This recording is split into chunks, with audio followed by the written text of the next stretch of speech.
they were thinking, my gosh, Jesus had died. Why is this still going on? I'll tell you why it was still going on. It was because Jesus had predicted it. Many times in the Old Testament, Isaiah especially, had predicted that Christ was going to be born and the suffering of Christ. And Jesus came and he said, I'm here not to abolish the laws. I'm here to fulfill the prophecy. Did you guys know?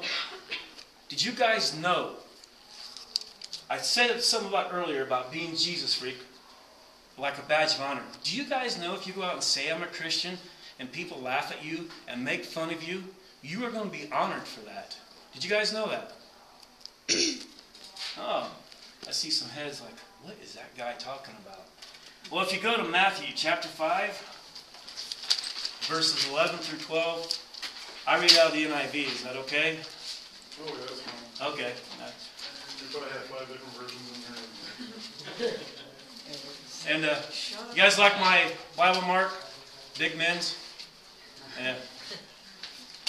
But anyways, Matthew chapter 5, verses 11 through 12. Would anybody like to read that for me? I'll give the red guy later. I have the King James version. Well, read your version and I'll read NIV. Which verse? Or just 11 and 12. 11 and 12, bud. Blessed are ye when men shall revile you and persecute you, and shall say all manner of evil against you falsely for my sake. Rejoice and be exceeding glad, for great is your reward in heaven. So for persecuted they the prophets which were before you. Wow. Let me read the NIV. No, that's fine. I have no problem. I use the King James. I use the NLT. I use CEV. I study out of many different Bibles, but the NIV says, "Blessed are you who people insult you, persecute you, and falsely say all kinds of evil against you because of me. Rejoice, be glad, because great is your reward in heaven. For in the same name you were persecuted, and the prophets who were before you." You guys see that? The prophets, Moses, Isaiah, Malachi. You go on and on. You have your major prophets, you have your minor prophets. Those people were persecuted just like you're being persecuted for loving Christ. I mean, Elijah, look what he did when he went against the 550 Baal priests. Elijah just sat there and said, "What do you have? I don't care." They couldn't get anything, and he drenches his altar and makes the altar real wet and says, "Okay, God, bring on the fire." Boom. Now, one guy against 550 because he knew God was on his side. We are blessed, we are blessed for people who make fun of us. I tell my kids a lot, you know what, if they make fun of you, you can just sit there and smile, say, I know where I'm going to go. When you are persecuted for your faith, God will remember that. Persecution itself, I know it doesn't bring us joy, but we should be kind of joyful about it. Knowing that the persecution is earning rewards with God. In spite of the rising, we can be joyful and have perspective of eternal. Yes? You told us to, people, if they made fun of you and stuff like that at school for loving God, you told us to say, live as Christ died in. That's right. When you're persecuted for your faith, like I said, you have great company in with being with Christ. So you know what? Stand up. Be proud for being a Jesusfreak. Be proud for living for God. If people want to make fun of me because I live for Christ, and I know Jeremy and Jen, I know they definitely live for Christ, and Joe, and your other sponsors, I can't remember you guys' names, sorry. I tell you what, we are older, but I can only tell you there is not a much greater joy living for Christ and loving Christ with all your heart. I'm going to go ahead and wrap it up here real quick. 1 John chapter 5, 10 through 13. My kids ought to know this very well. Wait, what'd you say?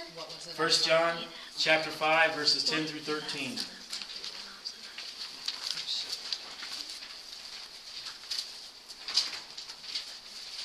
Okay. This is one of my favorite verses.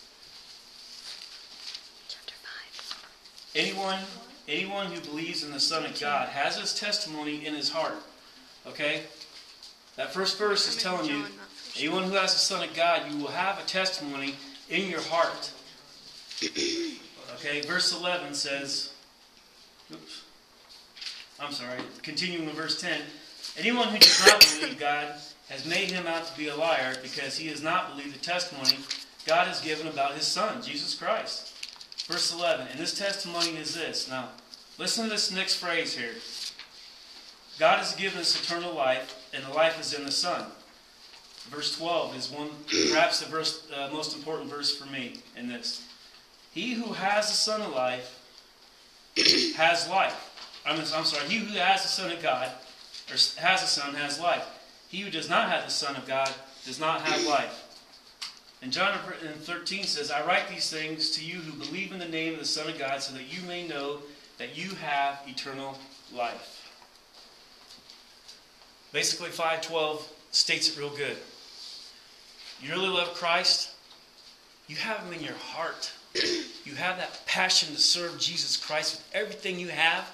People are going to see that. But if you don't have the life of God in you. And I'm just going to be blunt, you end up going to hell. Okay? I'm a blunt person. Jeremy could probably tell you that. But he who has the Son of God has life. He who does not have the Son of God does not have life. Does everybody understand that? Just that verse 12, the importance of it? He who has the Son of God has life. He who does not have the Son of God does not have life. Guys, we need that today. We need young people now more than ever in every single church to pick up the banner to carry the church further on in the next century. That's what a lot of churches are trying to develop the teens now so they can be our future church leaders. My goal to you is simple tonight is that I hope you heard what I had to say. I hope I wasn't too boring. But just that one verse, he who has the Son of life, or Son has life. He who does not have the Son of God does not have life. My challenge is for you guys to look at that verse heavily and to stay in that verse. Okay? This is awesome that youth groups get together. I know I've talked to Jeremy about us getting together more often. I think tonight we had great. Thanks for letting us come. It was a great privilege and honor, so thank you.